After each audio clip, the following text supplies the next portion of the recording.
1 টাকাকে 4 ভাগের 1 ভাগ করলে হতো 25 পয়সা, যাকে আমরা বলতাম 4 আনা। এই 4 আনায় পাওয়া যেত নাবিস্কো লজেন্স। রং বেরঙের কাগজে মোড়ানো এই লজেন্সই যেন ছিল সে যুগের শিশুদের আনন্দের উৎস। শুধু লজেন্স না, পাওয়া যেত কালার গাম নামের লম্বা এক ধরনের চুইংগাম। বেশ কিছুক্ষণ চাবালে ম্যাজিকের মতো সাদা চুইংগাম হয়ে যেত গোলাপি। এছাড়াও ভাঙা প্লাস্টিক বোতল বা লোহা লক্কর দিয়ে পাওয়া যেত হাওয়াই মিঠাই বা কটকটি। চকলেটের পর ছিল খেলনা। তখন খেলার জন্য আধুনিক বা দামি কোনো খেলনা ছিল না।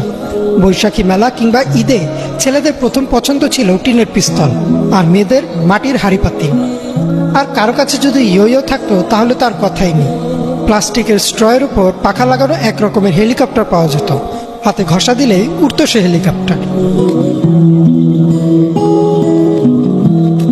পাবজি, ফ্রুট নিনজা বা অ্যাংরি বার্ডস না, সে সময় আমাদের কাছে ভিডিও গেম মানে ছিল ব্রিক গেম। বিভিন্ন আকার আর রঙের হতো এসব গেম। তবে পকেটে কিছু টাকা থাকলে আর বাবা মাকে ফাঁকি দিতে পারলেই চলে যেতাম ভিডিও গেমের দোকানে।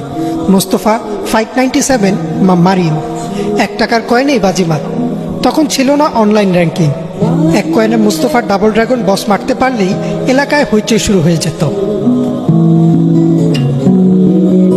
তখন বাড়ির পাশে ছিল না খেলার জায়গার অভাব, আর বিকেল হলেই শুরু হতো হই হুল্লোড় করে খেলা।